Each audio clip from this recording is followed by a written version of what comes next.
long as you're moving, not just doing nothing. That's good. So, can you remind us what were we talking about last time?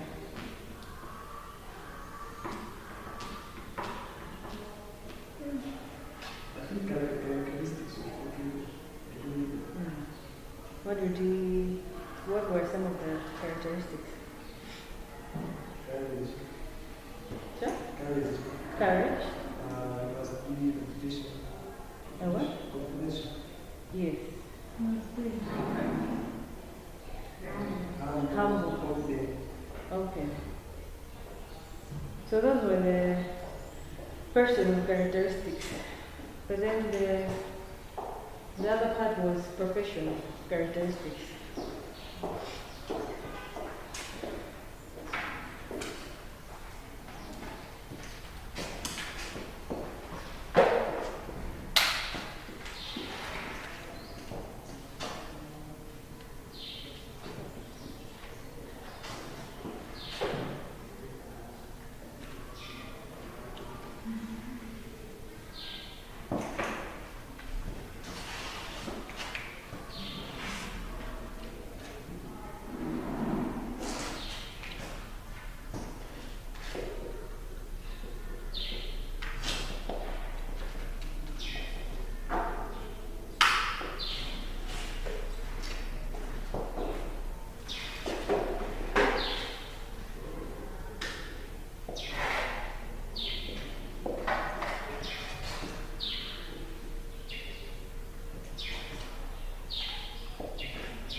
And the list goes on.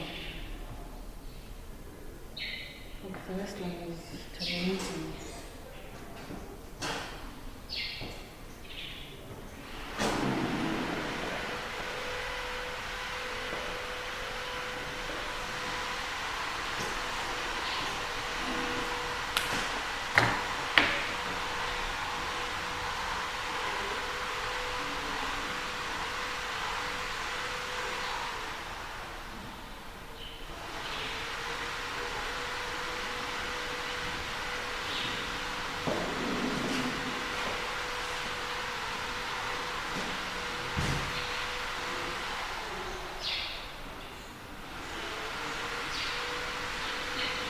So the first one, active listening.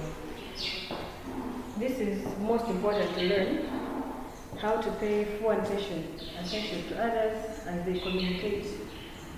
And this process involves more than merely listening to the words. So it means you have to absorb the content, noting gestures, and subtle changes in voice or expression, and sensing underlying message. So as a professional, you have to be an active listener. An active listener means taking note of the body language or how somebody is expressing themselves, and taking note if there are changes in how somebody's opening up, and so on and so forth. I think that's clear.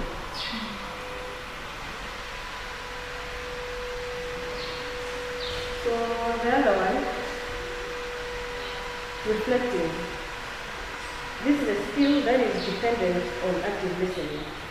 It is the ability to convey the essence of what a person has communicated to the person, so the person can see it.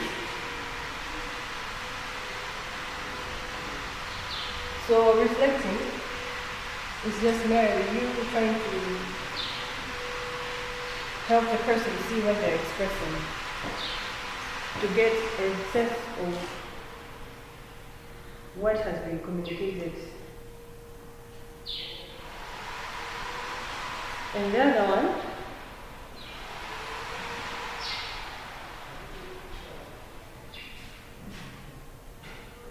so if you go in the book, there are examples on each one of them. I don't know if you're using the book to study, but I encourage you to use the book, because that's what I'm using also. So clarifying is a skill that can be valuably applied during the initial stages of a group. It involves focusing on key underlying issues and sorting out confusing and conflicting feelings for everyone. So clarifying is about sorting out any issues or confusing issues in the group.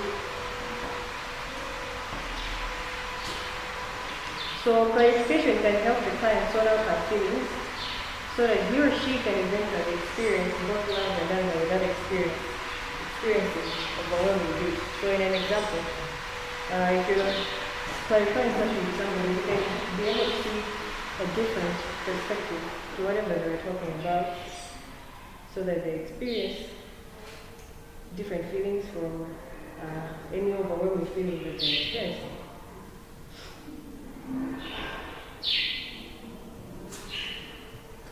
And then summarizing, this is very useful after an initial check-in at the beginning of the group session. So it's like you're recapping whatever was happening before.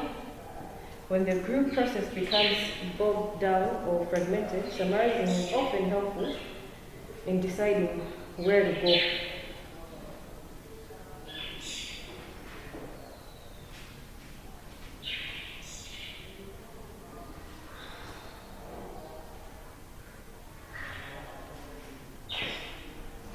And then facilitating. The group leader can facilitate the group process by assisting members to openly express themselves, by also actively working to create a climate of safety and acceptance, and also by providing encouragement and support. So facilitating is more like you're trying to direct the group, you're listening and you're directing the group in the right direction so that at the end you achieve the group objectives.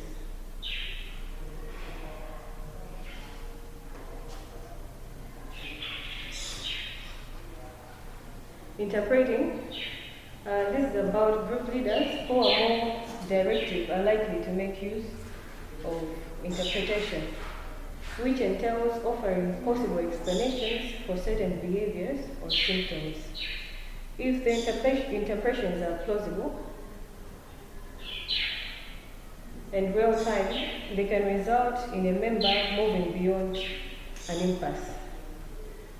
So what you have to take note is that all these skills, they're not independent. You cannot have one skill on its own. Kumano, they are on a continuum, such that if you have one skill, it's most likely for you to have the other skill. If you're listening actively, then you're able to summarize, you're able to interpret or to facilitate well or direct the group. And then another thing to take note is that these skills can be learned and trained through, and refined through training and supervision. So as a group leader, you can learn these skills and refine them with time. And the other thing is that group leaders have to be able to multitask. So as I was saying, you can't do one thing on its own. If you're actively listening, then you have to multitask with something else, summarizing in the end. Or clarifying, they go hand in hand. So, and these skills cannot be divorced from who you are as a person. If you are a person who you've learned to actively listen or you've learned to summarize, eventually, in any setup, you'd be a person who is actively listening or summarizing and so on and so forth. So, and then the last thing is that choosing the skills to develop and use are expressions of your personality and your leadership style. So most likely, as a group leader, you may not have all the skills at once. You may choose to have some skills. But however, I think the most important thing to take note is that these skills are overlapping. You cannot have one without the other. And you can't have them all. It will depend on the situation you're in and the scenario you're in.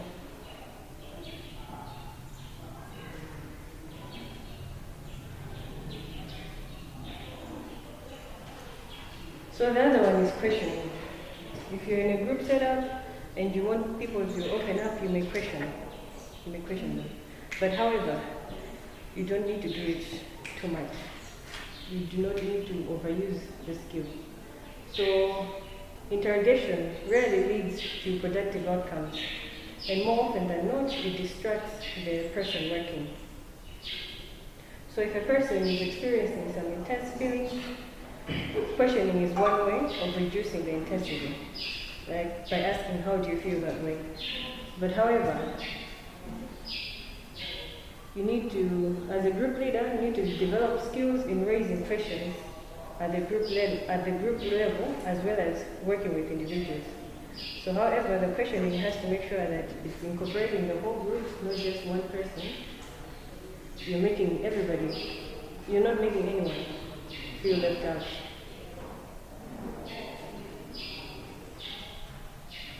And the other one, linking. A group leader who has an interaction focus, that is, one who stresses member to member rather than leader to member communication, makes frequent use of linking.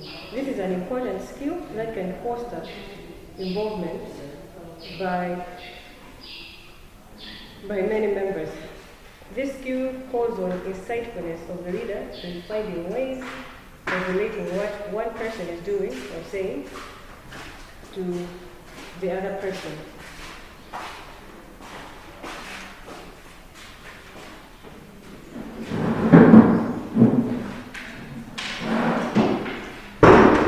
And then the other one is confronting. So, beginning group leaders are often afraid to confront group members for fear of hurting them or being wrong or inviting retaliation. It does not take much skill to attack another or to be merely critical. So confronting, you have to be careful to say that questioning.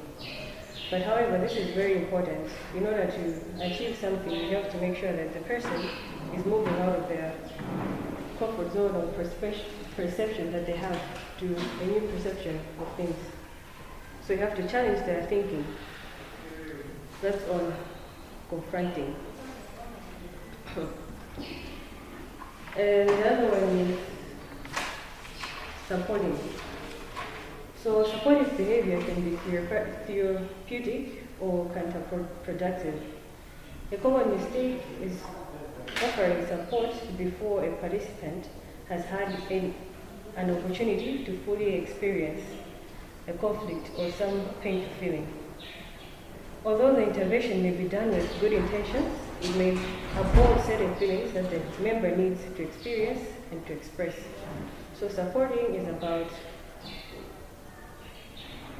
offering support to whatever the member is feeling, but you have to make sure that they have expressed themselves fully so that you do not block anything that they're feeling. And then blocking. Group leaders have the responsibility to block certain activities of group members, such as questioning, probing, gossiping, and invading other person's privacy. So as a group leader, you have to make sure that if there are any negative emotions or any negative confrontations happening within the group, you have the authority to block them, to take charge. So this helps to establish the group norms and is very important for moving forward.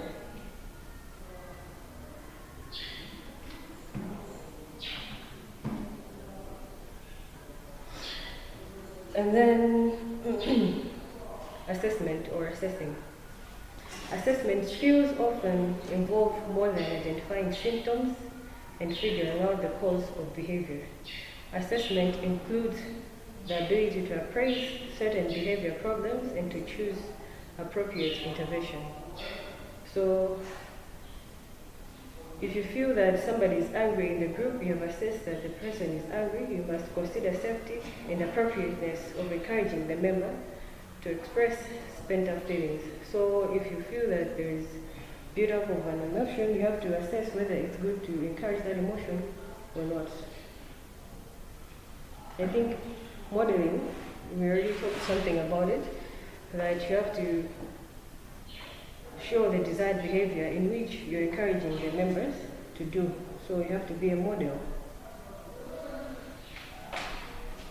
So suggesting, as it says, it's about suggesting, making suggestions aimed at helping members develop an alternative course of thinking or action. And then initiating is when a leader takes an active role in providing direction to members, offers some structure, and takes action when it is needed. The group is aided in staying focused on its task.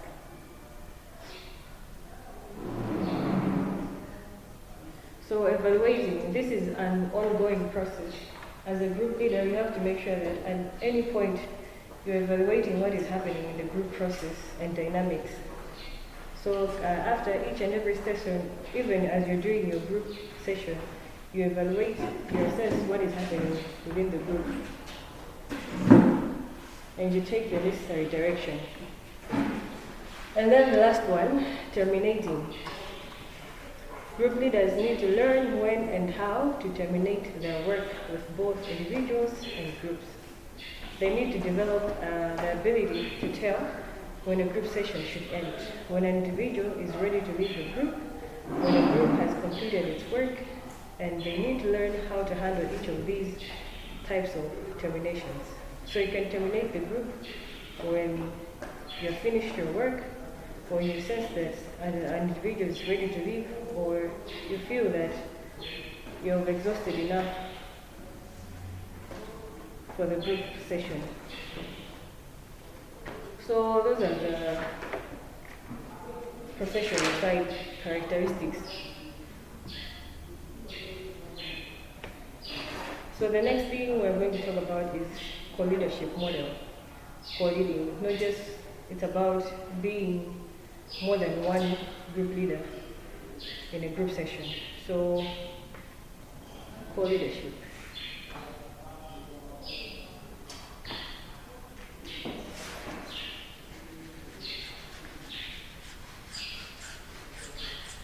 Any questions?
Any questions so far?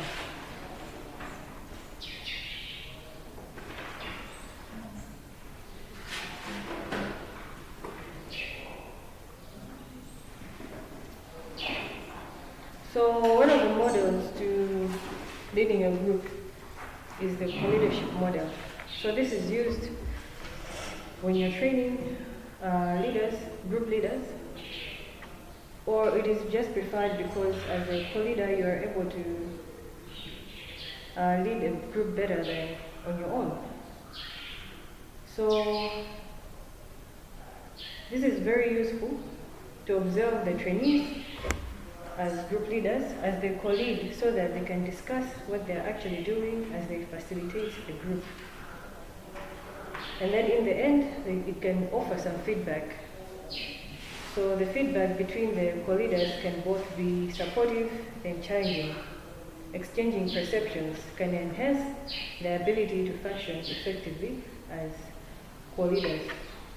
So you have two group leaders in a group session. However, there are some mistakes that people often make when they're beginning their co-leadership duties, and these include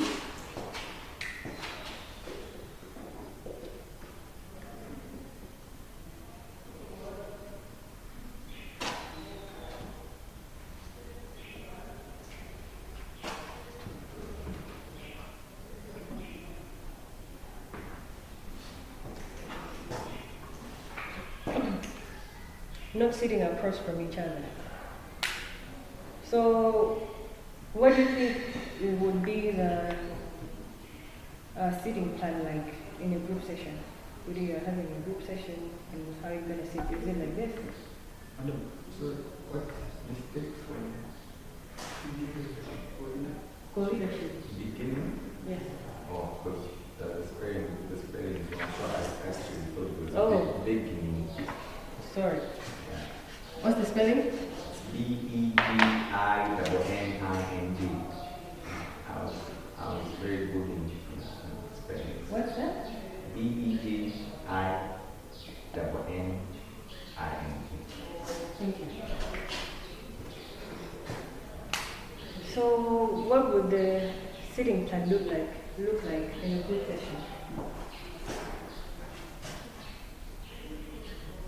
Like this? With the leaders where? With a group leader sitting like. Oh,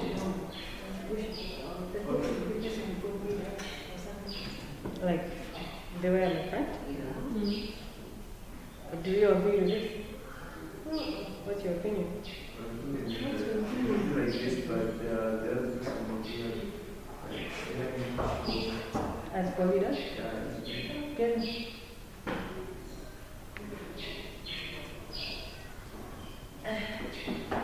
Any other opinion?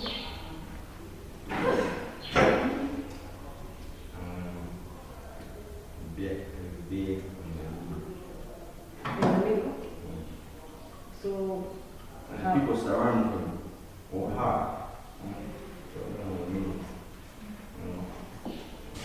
So, the best one is to make a circle. And then the group leaders facing each other.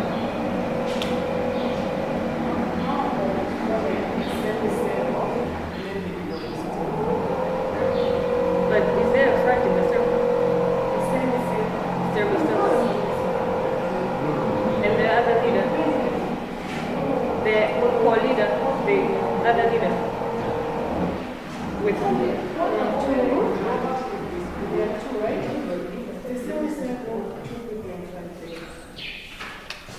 so like this. So the best is to have a circle and the leaders, the co-leaders facing each other. yeah, I said that. It wasn't. But it's still simple, man. You really might say it. The point is to be sitting across each other. So that you're seeing your verbal cues, your body language.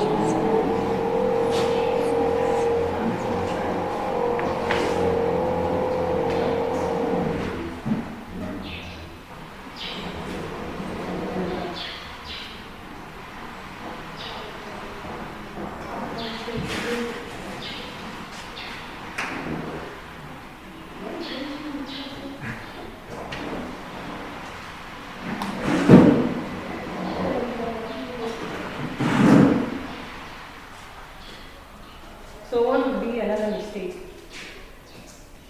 Another mistake. Yes.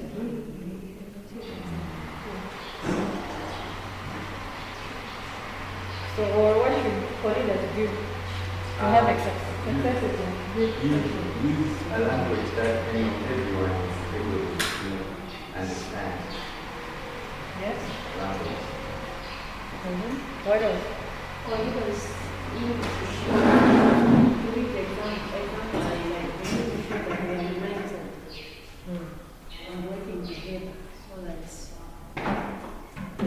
So that means the mistake would be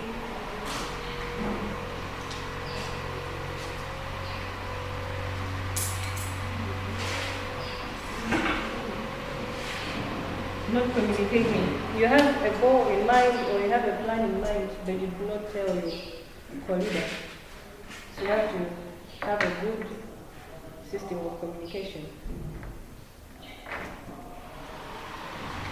The other one would be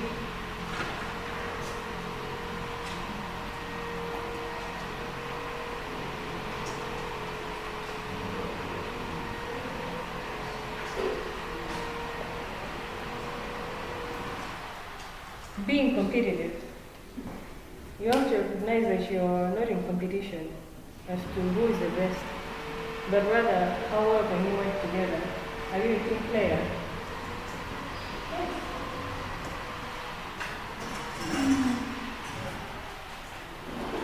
What could be another way or another mistake?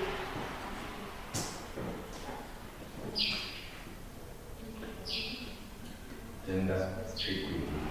Equality, like equality or something. Whatever it is. How? Some group members can favor girls, like men. They favor girls sometimes.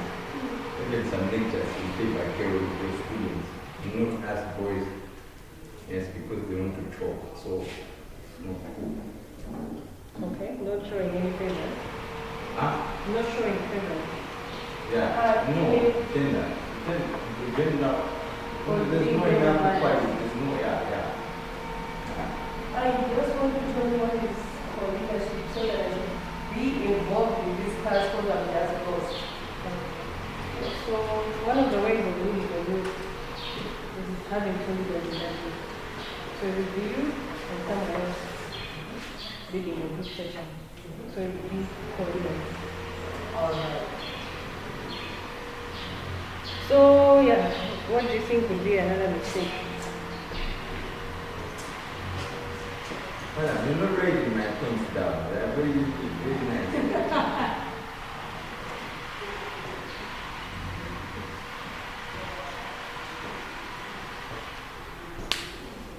Being gender biased. So the other one is taking turns to lead instead of co-facilitating.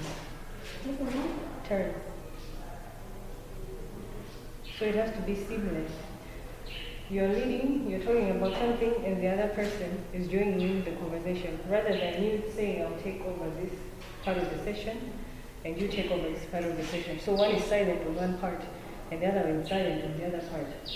But rather, you have to work together, seamlessly, effortlessly.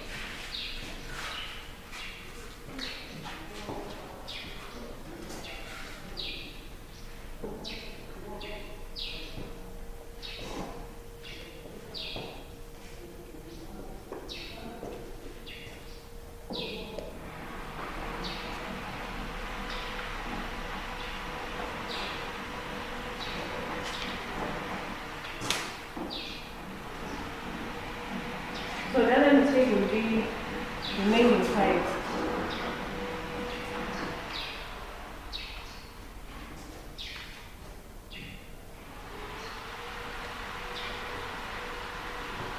Remaining quiet and letting the co-leader do most of the work.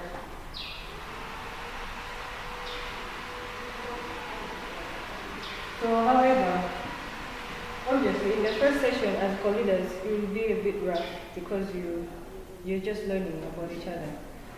But in the end it's important to sit down together as co-leaders and assess how the session went.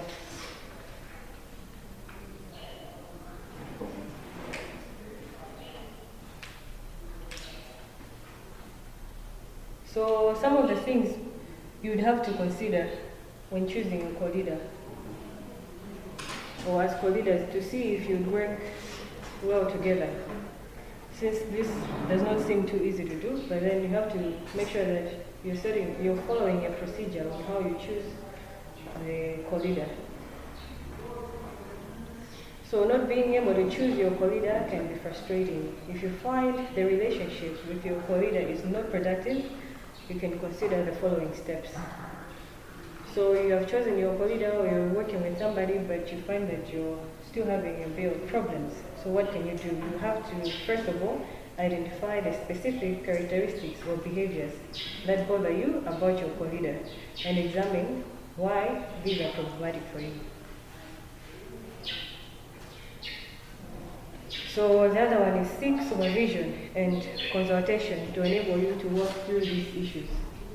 So you're supposed to have like a mini session on your own to evaluate yourself.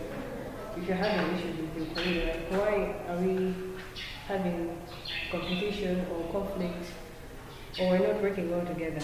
So once you identify the specific things that are causing your frustration, then you go to somebody else, a third party, a supervisor or somebody you can consult to enable you and your co-leader to work through the issues. So you have to be open and communicate your feelings to the co-leader. And the other thing you have to make sure you're doing is you spend a lot of time preparing for a session. So that can happen because we are humans and everybody comes from a different background. So to be a co-leader, just from the get-go, would be hard. But it would be possible if you follow those steps. So anyway, let us look at the advantages and disadvantages of this model.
So the first one is that the chance of burnout can be reduced as co-leaders. This is especially true if you are working with a demanding population, such as the psychological care, who often simply get up and leave, or who hallucinate. So the chances of burnout can be reduced. What do you think are some other advantages of co-leading? Yeah? Responsibilities can be shared among the leaders.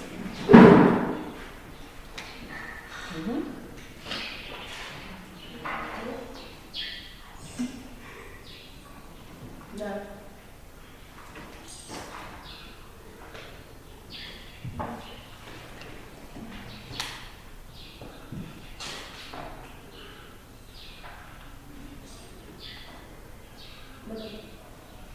chance of burnout can be reduced when sharing responsibilities. What's the difference?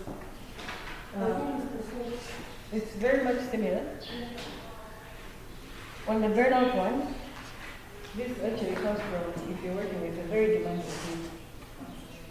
So you have a lot of work because of the type of group you're working with. So if you're a co-leader, then you can be able to you can be able to share responsibilities and indirect reduce burnout. I think the process keeps on happening even when one is in somebody's absence, one can continue living. Or sharing responsibilities. Yeah. So it really depends on how I explain it. Yeah.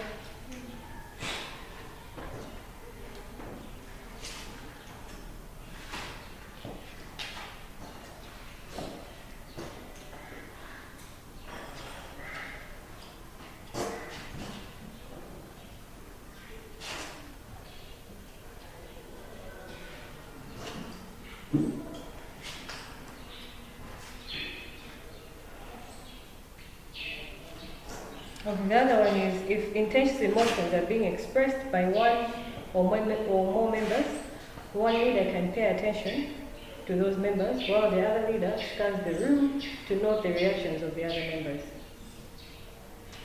So often in a group session, if one person is talking, you'd want to look at them, make sure that you're taking all the verbal cues or the body language cues as one leader. You may not be able to look at the rest of the room because you want to make sure that you're encouraging communication or openness with that person that is sharing. So the other co-leader in this scenario can be able to scan the rest of the room. So I don't know if that makes sense.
And the other one is that supervision, co-leader peer supervision is beneficial. So because you are leading together, you can check objectively if the other person is being on track.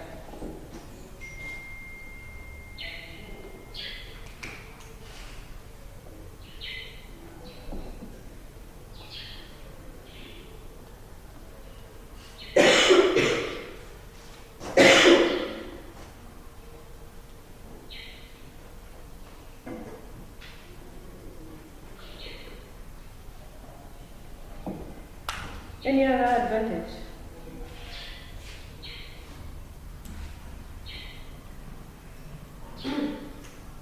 What about in terms of culture?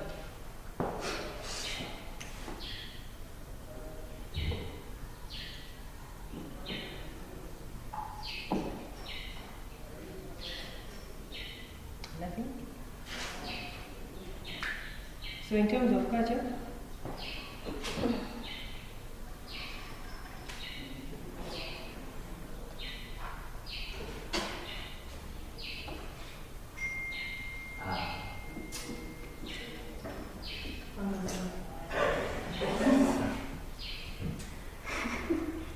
This will wait for us. This will really be bad.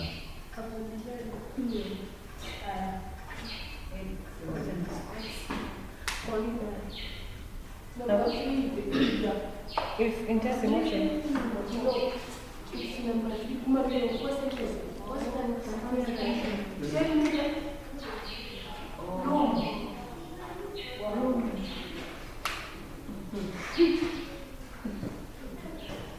Any other advantage?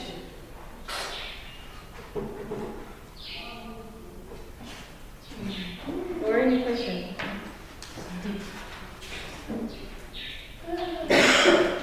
So let us look at the disadvantages. Are you done ready?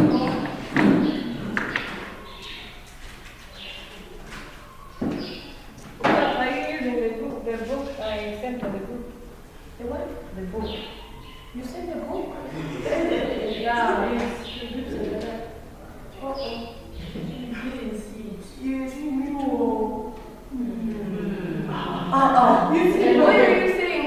Check Check. What? We are saying we didn't see it. Not we didn't see it. Yes, don't say we didn't receive it. We didn't see it. Not I didn't see it. Anyway, understand. I don't remember. The assignment. Oh, what? The book. You sent recently? Everybody. You sent recently? What's the noise? You don't know? I don't know. Can you just say we didn't see it? Not finish it didn't say it. If you don't receive it, then ask your friend to send it to you. Somebody If it's too big, I'm pretty sure somebody downloaded it. Or you can get from my laptop.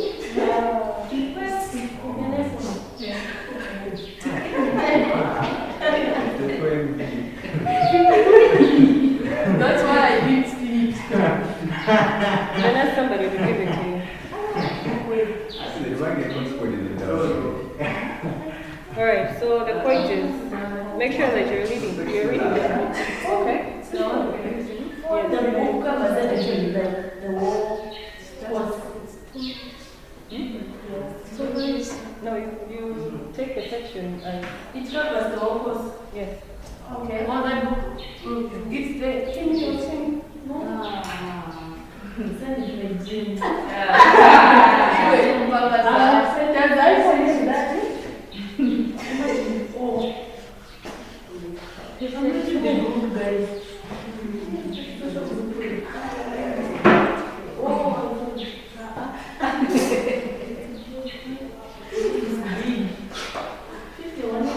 That's why you didn't see it.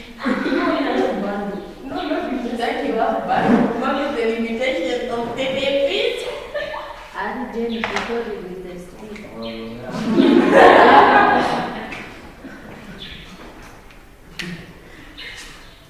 So, let's continue. So even with, if you have a co-leader and you're very much alike, you have mutual respect. So one of the things that is very important for co-leaders to have is mutual respect. I'm pretty sure it's important in any scenario. Can with your parents, can with your partner, in any place, mutual respect. Can at work. So even if you have all the characteristics you have are good with your co-leader, but there can still be some disadvantages to this model. So what do you think are some of the disadvantages?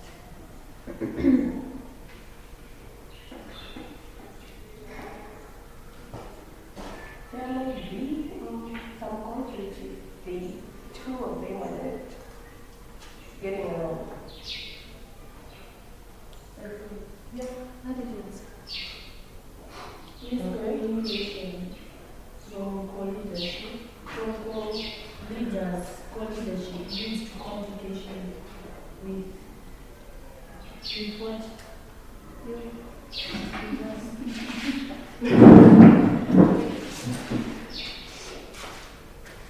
So I'm hearing about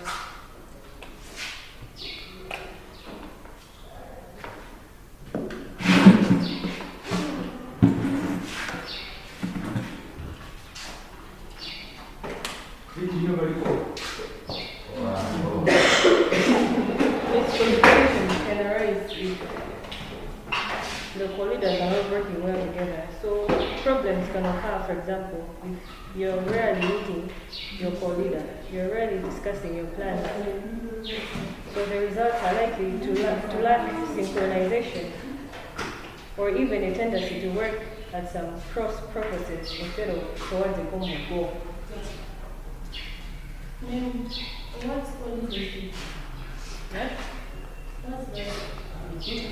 Can somebody explain? Let me explain. In this way, I told you that's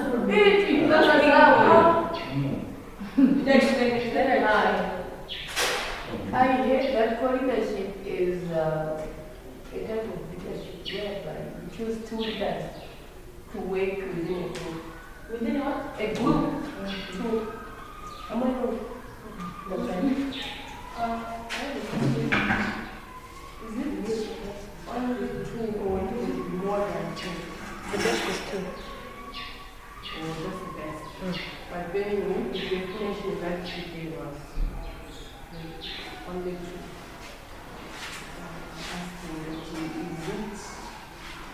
Two and a half. No, let's do two. It's more than two. The best is two. One business. So do we, okay, she's trying to say, do we have to like specify? Yeah. It's just two leaders. Oh, okay. Yeah, So we should just put it like where there are more than one. More than one. more than one Two leader. leaders in the group. Two, one. Where you always have to do two leaders. As long as you are getting the meaning between Yeah. when yeah. you are always Many leaders. Jane, Pagasa. So a relationship is also a co-leadership model. What's the actual leaders? Which group is that one? Relationship. So who are the members? A relationship. And who are the leaders? Friends, you know, yes. The friends who are involved are members. My friends whom I tell stories. Yes, And the community. yes. No. The people who see us when we are together. Yes, and they are witness we are together. No, that's different. That's your own organization. For an example, it's a good example. It's a good example. Hello, please. That one is many Anyway, that's a good example of why disadvantages. This one, Please don't put that on the exam. Just no, but then I feel like when she's gonna remember this yeah. because she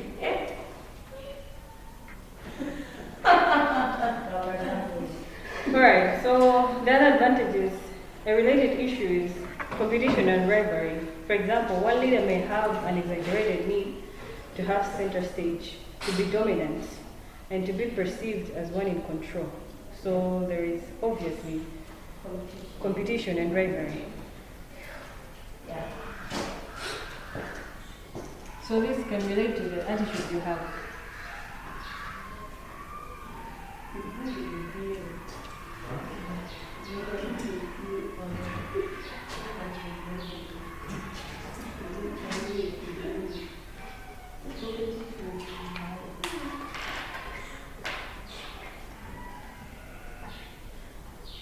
So it really depends on how you're explaining it.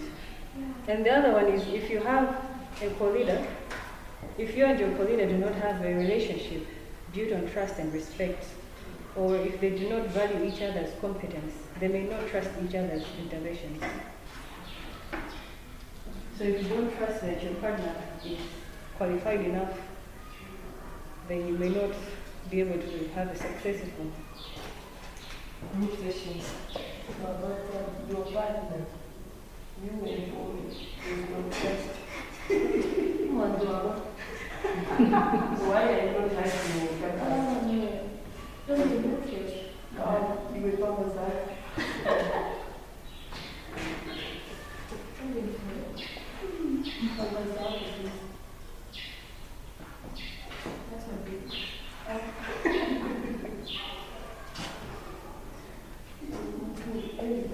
I think they just need to put two leaders with the same thing, the same yeah, characteristics, qualifications,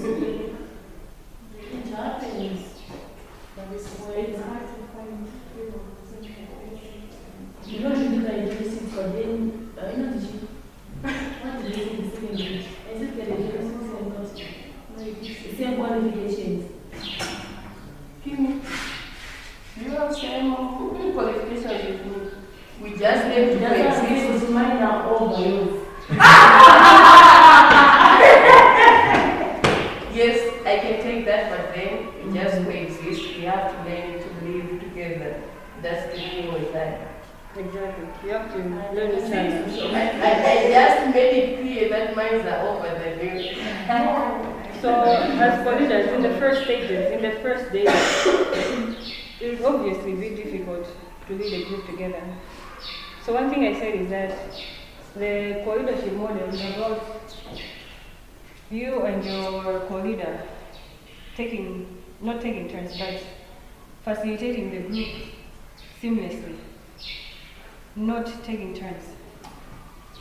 So you'd have to, the very important thing is preparation and mutual respect. That's one thing that can lead the group to success.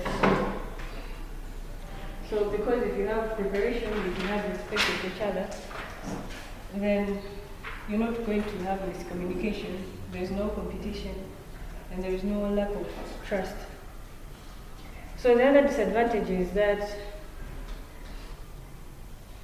if one leader is siding with members and is going against their co-leader,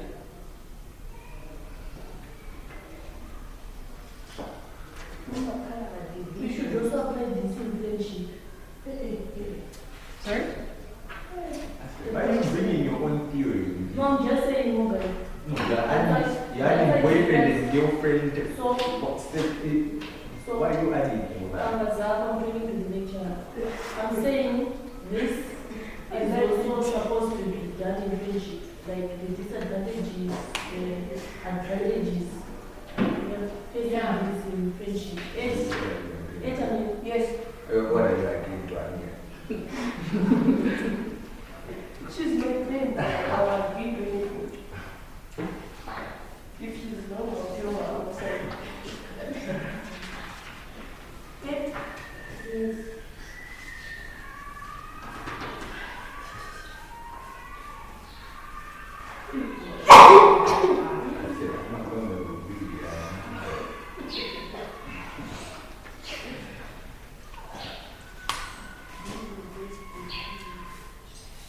So one thing is, the other thing is to keep it professional.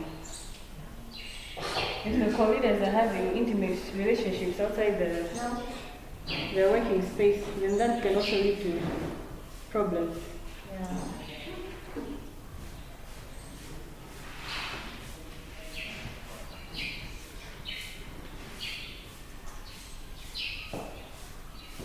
So they can be more than this. Intimate outside way. No, maybe they're all boys, but the intimate part, I don't understand. But it just means keep it professional. Keep professional. So What if they like each other? no, then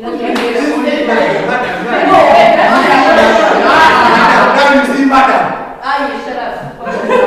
Madam, what if they are even married, commando, they are keeping it professional? That's their own problem, guys. Just continue. Yes, I like you. I It like makes your sense, face, okay. I like your face, I say. I like your face. Okay, Amir, if they are married, it might sound okay. They are married and they are co-leaders in the group. But then, you know, that's where the actors and local, when they have a fight at home, that might end up You can bring affecting it their- here. No, We are Anna, keeping it the professional. conclusion is that this is not involved in marriage or boyfriend and girlfriend. No, That's But there's an intimate thing there. Yo, in the all of that, when I go with my husband, I'm giving it professional that way. We don't know each other. We know each other more. Oh, yeah. And then according to which one you can keep it What if we professional. like each other? They don't control feelings. But imagine now, oh, that's what she's gonna say. That's what she's gonna say. The point is clear. You should keep it professional. Yeah. And if you can't control feelings, just try to draw them away. If you can't afford, just Yes. So my question is, what was the last characteristic, professional characteristic of a group counselor?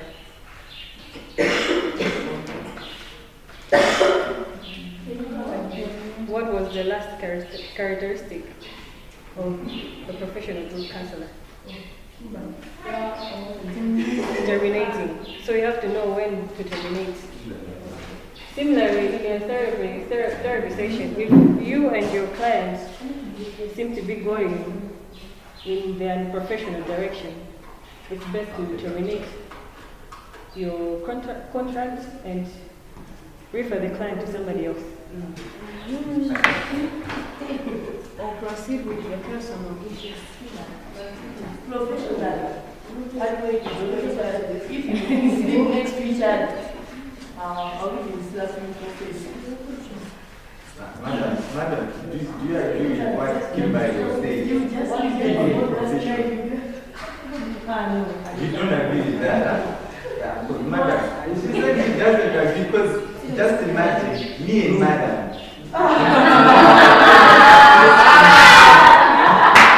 You can go home. You can go home.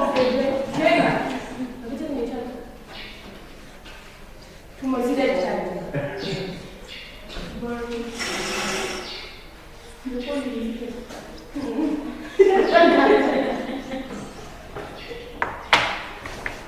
So the other part we're supposed to do is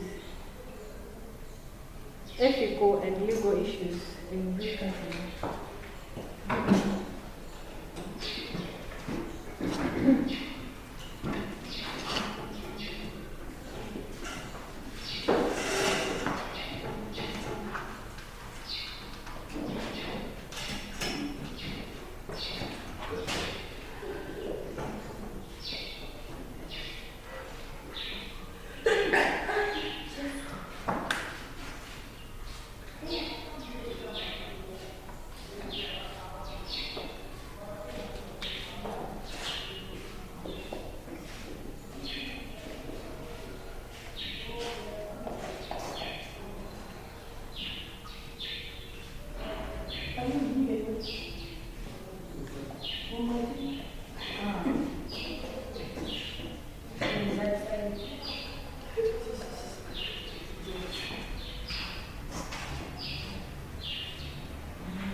Guys, I want to send this picture in the group. 09.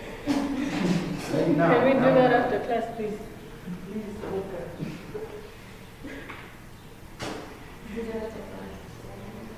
Sit.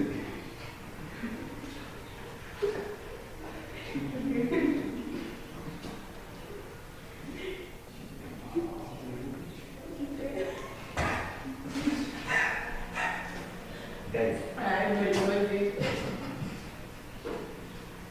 Twist. Yeah.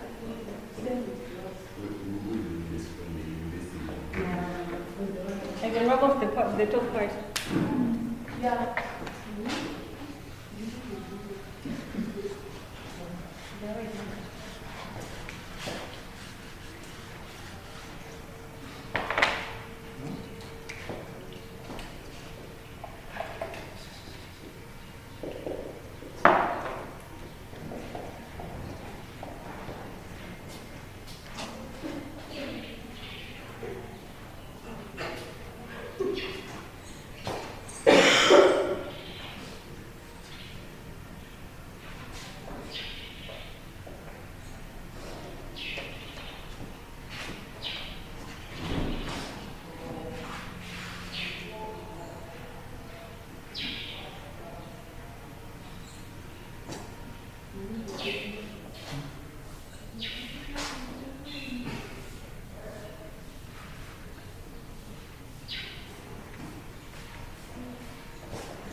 Are we done? So the first one was, so there are a few terms we have to take note of as we're discussing the ethical and legal issues. So the first one is ethical issues. These pertain to standards that govern the conduct of professional members. So these standards can be found in the ethics code of the various professional organizations. So every organization can have its own ethical code of conduct. Some things can be pretty obvious, but some maybe not. And the other one is legal issues. So these are the minimum standards society will tolerate, which are enforced by the rule of law. So the rule of law at the local or state or federal level. For example, there is a legal obligation for mental health professionals to report suspected child abuse. And the other one is clinical issues. These involve using your professional judgment to act in accordance with ethical and legal mandates. And the last one is cultural issues. So these are the factors such as ethnical background, your gender, and so on and so forth related to this. So these issues can have can can affect the way we understand and intervene with client problems. So we need to have all these things in consideration as we're working with groups.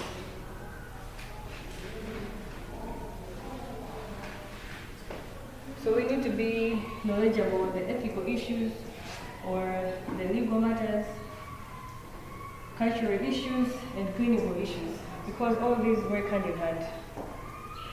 For you to report within the child abuse, that means you have made clinical judgment. You have seen that you have suspected something and you're reporting it.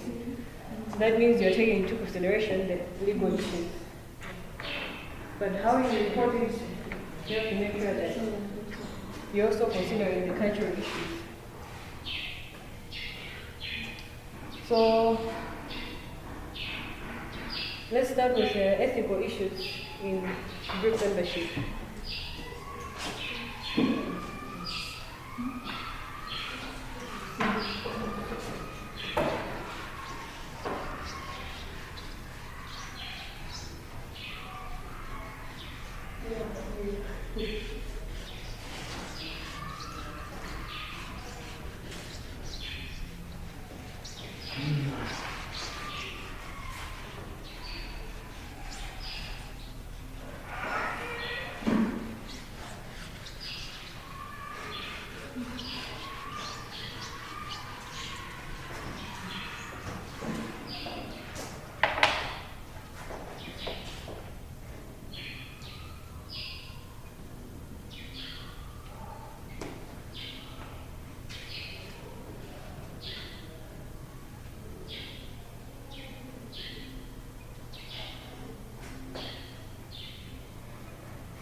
So the ethical issues. The first one is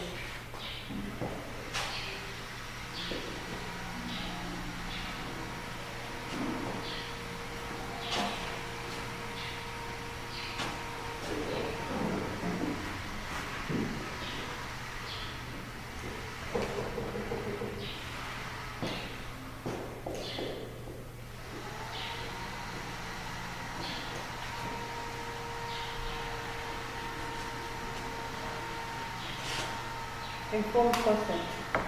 Informed what? Consent.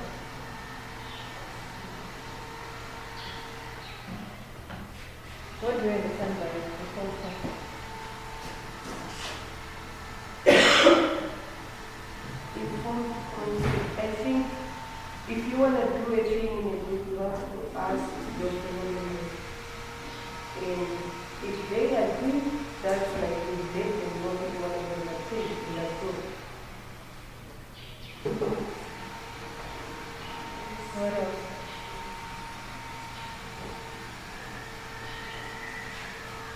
I think it's a process whereby patients or clients are being given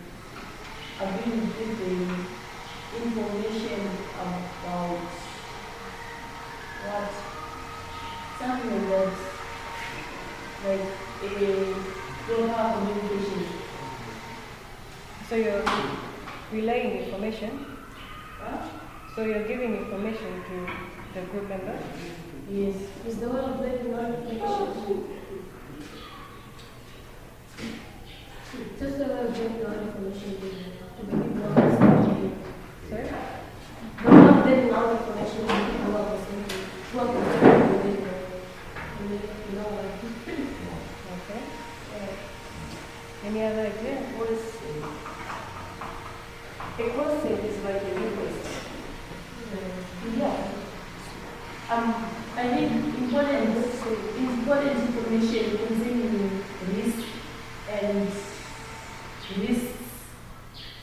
benefits, like telling the patients or whatever client about. Yeah, so you're all saying the same thing about relaying information, basic information concerning the group. So informed consent is a process of presenting basic information about group treatment to individuals to enable them to make rational decisions. about whether to enter and how to participate in a group.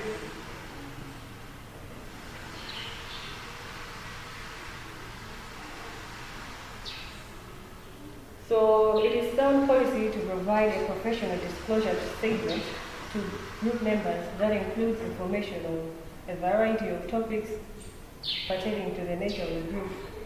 So this information is typically includes therapist qualifications, techniques that are often used in a group, risks and benefits of participating in the group. And it is important to convey information in a timely manner about other topics such as alternatives to the group treatment, policies, fees, assurance, and the nature of limitations and confidentiality in a group. So you are all saying the same thing, that it's about relaying information about the group, how you are going to work, what are the risks, the benefits, and so on and so forth.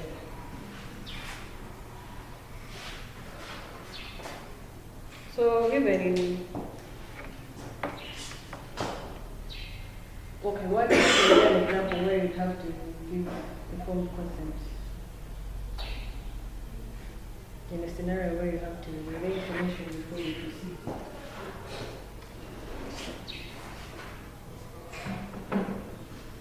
I think hospital will be clinics in or about the financial if financial if financially it's involved in the group, you can let know the members. If now financial person is doing that, just they have to know. Okay. So that's an example where you'd have to relay information to the group on financials. Or in place would be, as you're saying, in the hospital. If you, for example, you are about to have surgery, we actually tell you these are the risks, these are the benefits, this is your probability, so on and so forth.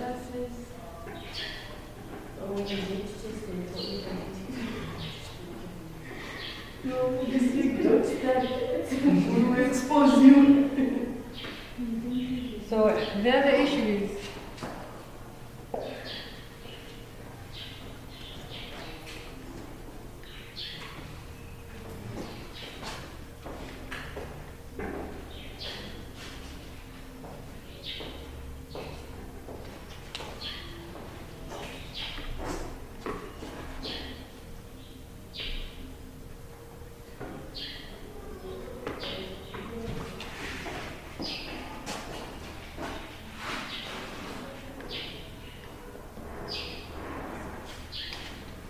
involuntary membership.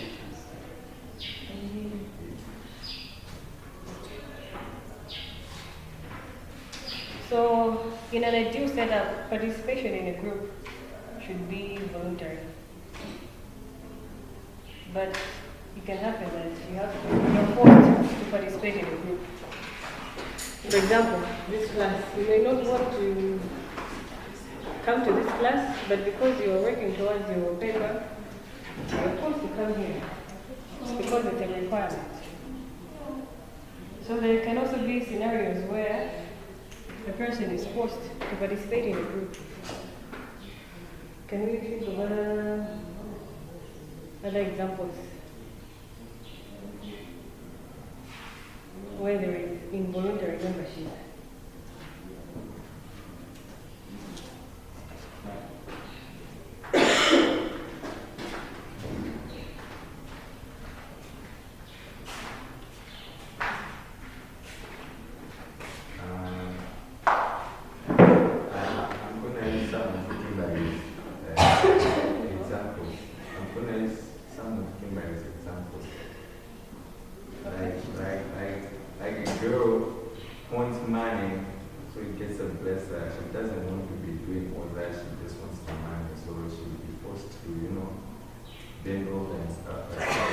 Okay, can we think of Someone related this. Yeah. Also, you can say examples like this. How they that's too much. You are jealous.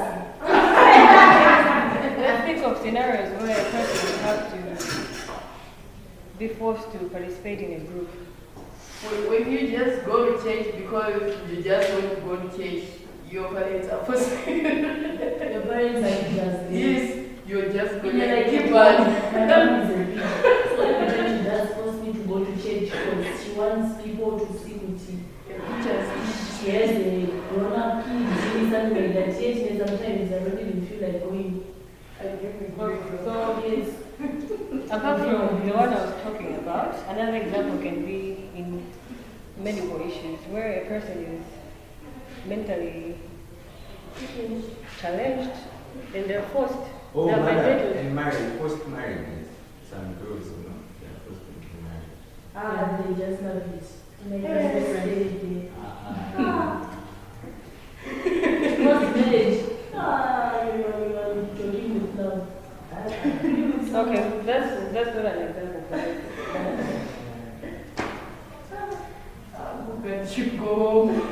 Or if somebody is recovering from something and they want to get, or you were locked up in prison and you want to get out, so you'll be maybe forced to enroll in certain programs so that the government is sure that if you get out, then you're going to be a good person in the end.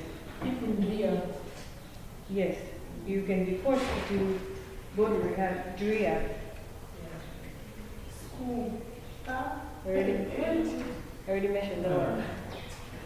That you're forced to participate in classes even though you may not want to. What do you do? But for you to get your degree, you have to What are you go to all doing? those classes. Excuse me? In the group setting as well, as in from group, like let's say what? A financial group or something, like that banking composite. One may be forced to participate or give a point just because they know they're just trying to pull up their money. They're there, they want to see the group progress and how it all goes, so they're forced to participate even though they don't want to participate. Yes, so, or if they have extracurricular activities apart from their usual meetings, a member may be forced to attend that. So yeah. The other one is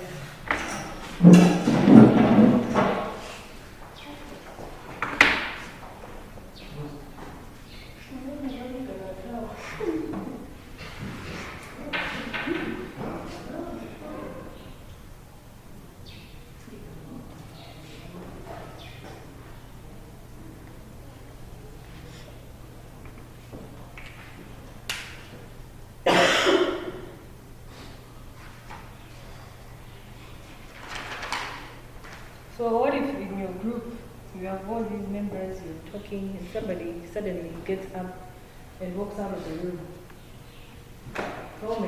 How may you react to that?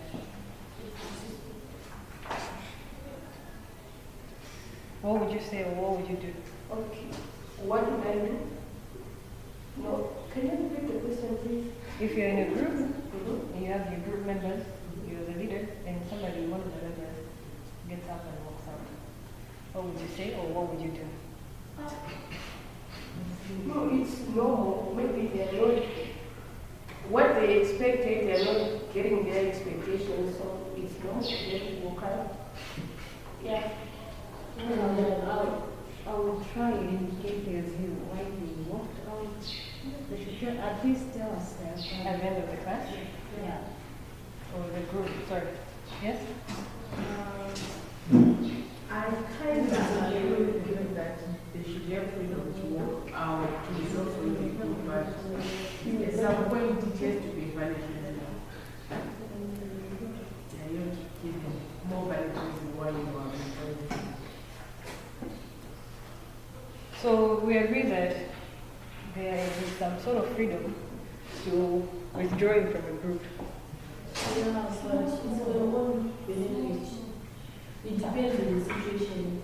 Yes, but then there have to be some valid reasons as to why that person is withdrawing. Maybe they ain't meeting their expectations to the group. You know, you think otherwise of joining the group, and then what they're doing is totally different from what you expect. So then that would be a valid reason to withdraw. Yes? When speaking of these points, don't we also consider the person who's walking out of the room, like, did they benefit or I don't know. More like you're walking out of the room, but doesn't the group consider that person wasn't helped or didn't get enough help? I don't know. I don't want to ask, but Commando, apart from being I don't know if is there somebody who can explain what she's saying in a different We way? are not trying to say that, yes, somebody has walked out of the group, but then to your side, is it not necessary to follow up if that person has benefited Yeah. from the group or? yeah, as a leader. Yes, you Yeah, have. it's okay to follow up because you're supposed to do that. You get like information to why they moved out so you can improve on that. And in social work, we have terminations and problems. Doesn't really like you walking out of the group, you just let you go. Yes, but also Terminating. you have to assess the situation, why that happened, Yes, I understand, but and evaluate. let's make my question more clear. It's more like the group didn't have, I don't know. You the issue members for me. Okay. Anyways, so for us to prevent people from withdrawing from a group, we'd have to have adequate preparation. You have to inform them adequately what is happening, what are your goals, how you're going to achieve your goals, and so on and so forth. So adequate preparation and screening can reduce the risk of members leaving a group permanently. Leaders must be clear about the policies pertaining to attendance, commitment to remaining in a group for a number of sessions, and leaving a particular session if members do not like what is going on in the group. So procedures for leaving a group need to be explained to all members during the initial group session. So even if you're working, you're doing a survey, you're working as a numerator, you're told to inform the respondent, could you at any point you can stop this interview you're having and you can walk out of it. They're free to do that. But it's your responsibility to present yourself, to market yourself enough so that the respondent or the client or the member stays within the group. So that goes hand in hand with adequate preparation and the informed questions.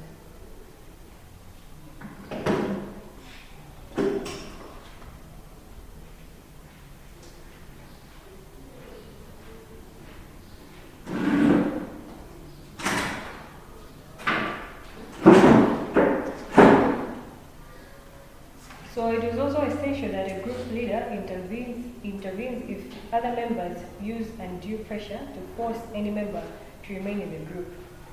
It is important to consider why members may want to leave a group. Many times the behaviors we see members exhibit in a group are indicative of how they behave in their daily lives. So some people may be having difficulties to deal with conflicts, so they may choose to leave the group. So in the end, one of the characteristics was assessing. So you have to sit down and assess and evaluate. Sit down with the client why they want to walk out, address any issues that they may be having.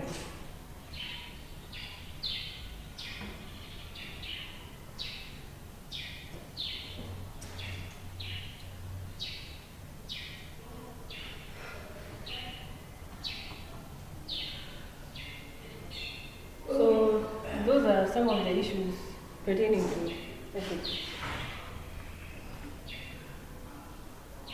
Any questions so far?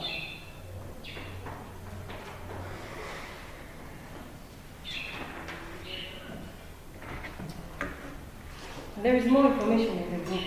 There are questions also in the book. Make sure to practice them.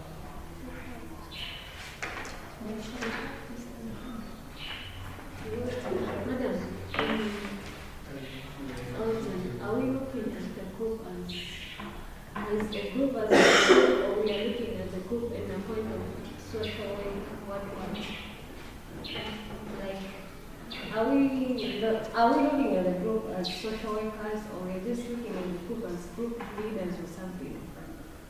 As a social worker, but can you differentiate the two? A group leader, social work. Okay, group leader, who is just a group leader, might be just a group leader, or a social worker is a social worker by profession. So someone might just be a group leader without knowing what social work is all about. So I'm just trying to say, are we looking at that as on our, yeah, of course, mostly we're just emphasizing, we're putting it in a group form. We're just generalizing. Yes. Can I say? Yeah.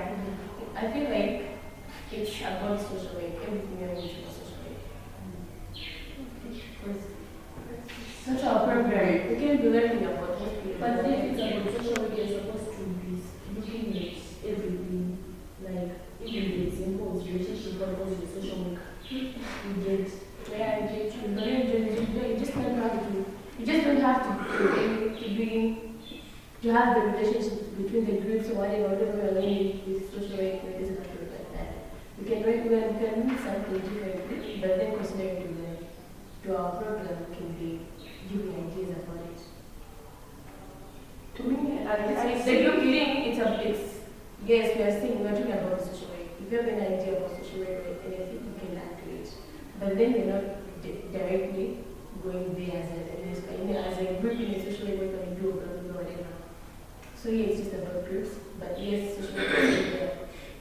I feel like really when we say a group, we all have. So social work, we have many groups, rehabilitation, what they all have a goal. So when we say a group, we are just implying to different types of groups. They might be rehab, they might be Jan, come on, we're all dealing about social work in different groups. I think I'm motivating. Are you fighting? You didn't have any idea. No, I just wanted to clarify. Morgan. Is it clear?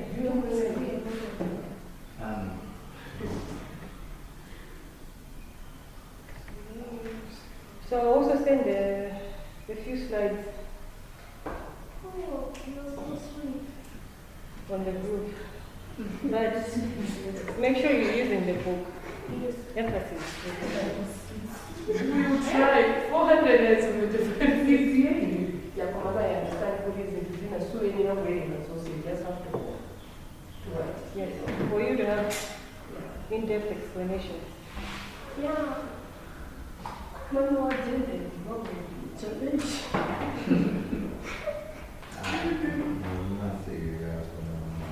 How is the assignment coming along?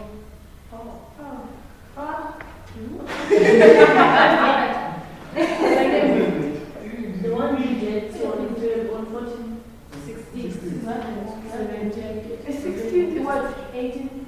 Which is next February? Next week on Friday. Consider it done. For the second week. Thursday. Yeah.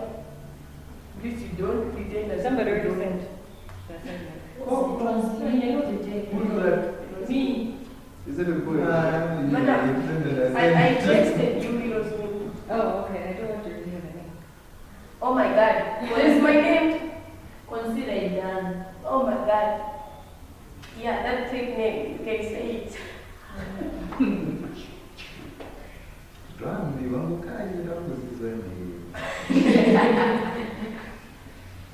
Or if somebody has a flash drive, tell you I can give you the notes now, since you're saying it's bundle.